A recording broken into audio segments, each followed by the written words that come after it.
My goal in this video is to give you 3 easy to implement tips that will make your video footage look more professional, more cinematic, freeing you up to concentrate on the most important parts of video production, and that is storytelling and image composition. And all the example images you're going to see in this video have been shot in aperture priority with all other automatic settings and no filters or ND filters at all. This is just the way the footage looks with those very, very easy to use settings. Now, if you go walk on any Hollywood video production, you immediately know that they are producing a high-end video or a high-end movie, and that is because all the gear that you see, and 90% of what you see is all about controlling lighting.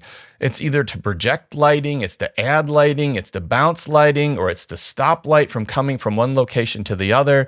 So a huge amount of video production is all about painting with light. Now, for us sort of amateur video producers, it is completely unpractical to have that kind of lighting around, and we probably don't have the skills to use it or the budget to buy it anyways. Fortunately, there's a lot of situations in real life all around us that we can use that produces very similar, flattering, interesting, and dramatic cinematic lighting. We just need to know how to seek them out. The first one is if you're going to shoot during the day, around sunrise and around sunset, create some very beautiful, flattering, interesting, and dramatic lighting. So those are great times to shoot cinematic videos. If you are going to shoot during the day, during the heat of the high sun, it can be very, very difficult. But if you can find bright shade, you can also get some really, really nice images. Not deep shade, bright shade.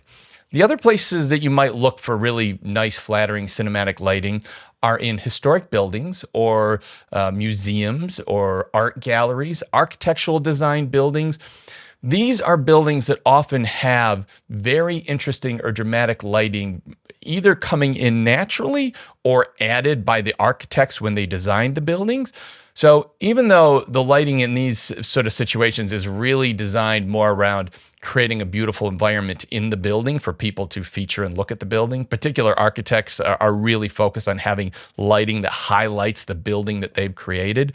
These environments are often very, very good for shooting video as well, and they create a very cinematic or dramatic lighting environment to shoot your video in as well. And just with those few examples in mind, all you have to do is take your camera out, look at the viewfinder, look at the screen, walk around, find these different environments that might have some interesting lighting, and just look at the image on the back of the screen. That's really all you have to do. And what I often find is people just ignore the importance of the light in the situation, and they try to shoot a cinematic video with the right settings and the right lens and the right this, and they're shooting it around their house, and the lighting is just terrible and it doesn't look any good, and they don't know how to fix it, and they don't have lighting to fix it. Go find environments that look good already, that have already been set up for cinematic footage by accident, and take advantage of those situations. Your footage will look so much better. The next thing we need to talk about is the lenses. And once again, if you go on any Hollywood movie production, you're going to notice they aren't using Sony G Master lenses. They aren't using Canon L mount lenses. They are almost always using cinema lenses. And I've got here 3 cinema lenses from Sirui. They're part of a series called the Saturn Anamorphic Cinema Lenses. That's what I've been using in this video. Now, full disclosure, Sirui sent these out to me a few months ago for me to use on the channel. They send me a lot of gear. I just wanted to disclose that I did not pay for these lenses, but I can recommend them, particularly the 50mm. If you've got a full frame camera, you can basically buy that lens and shoot an entire movie on it. And most of the image samples in this video have been shot on the 50mm, which is my personal favorite of the lot. But a cinema lens has a few qualities that a standard photography lens generally doesn't. First of all, they tend to be slightly lower contrast. They tend to have a little bit more of a natural looking image.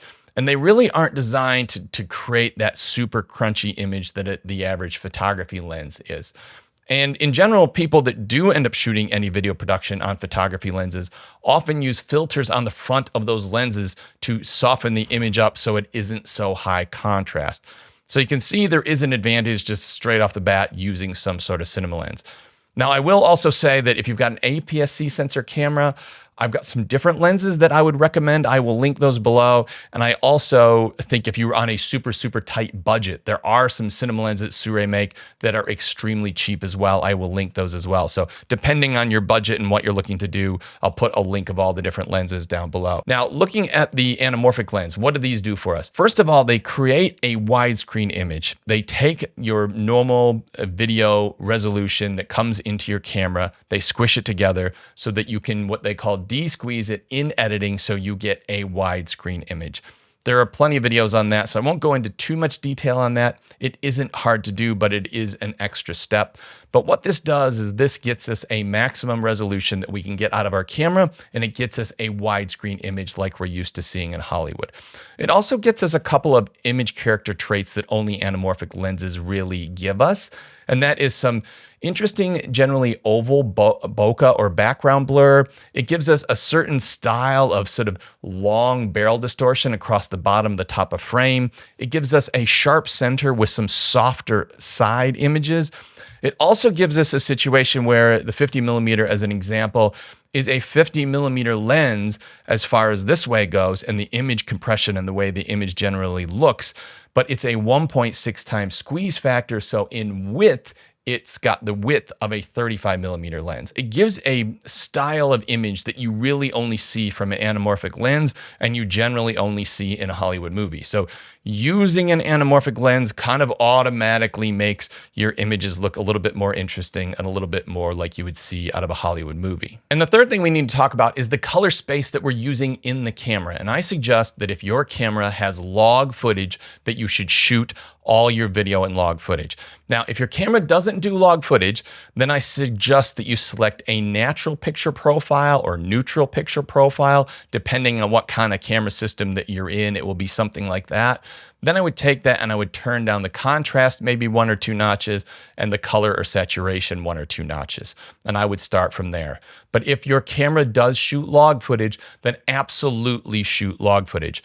And all the footage, once again, you've seen in this video, was shot in log footage. Then when I brought it into editing, I applied what's called a LUT, which stands for lookup table. This is essentially a preset for video or a filter for video. And the LUTs that I use are made by a guy named Joel Famularo, and he has essentially developed these LUTs for just about every camera system out there to allow that log footage out of your camera to be transformed into something that matches very, very closely with an Arri Alexa, which is a $55,000 cinema camera. Now, the footage isn't going to look exactly the same because it's a $55,000 camera versus maybe a $2,000 camera or even a $700 camera, but the colors will look very, very close. And this LUT has been used on a number of Netflix documentaries and professional video productions in Hollywood. This is going to get you a very, very high-end look just by pulling that log footage out of your camera, going into editing, and you just drop this LUT or preset on, and you're going to get this look that is so close to a Hollywood movie that you just honestly won't believe it. And I use these LUTs in everything I do. The video I'm shooting now, all the sample footage from all the lenses I review, everything is done using Joel Famularo's LUTs. And I will put some links in the description down below. All you got to do is click through there. You find which camera system or which camera you're using, and then it just shows you which LUT to use. And each pack will have a number of different options in that pack to use. And I always use the Arri Neutral LUT, which just gives you a very neutral, color accurate starting point, which makes your camera look very much like the footage coming out of the Arri camera. And using these 3 tips is not going to make you somebody who can shoot a Netflix documentary tomorrow, but it's going to make your footage look so much better than it probably looks right now. And I hope this allows you to turn your attention to image composition and storytelling, which are really the true arts of making an interesting video. And this other stuff is a little bit secondary because I think you can figure this lighting out. I think you can figure out color grade. We might get to a point where computers do all this for us. But that storytelling and that image composition are the foundations of a good video. So Hopefully this will get you on a track so you can stop worrying about what the footage looks like. Just make it look good and then work on telling a better story. Image composition in video is very similar to image composition in photography. And I've just thrown a video on screen now. I think this is the best tutorial I've ever done on photography. And I think if you combine the tips from this video with the tips in that video, I think you're going to go a long way towards producing a better quality video.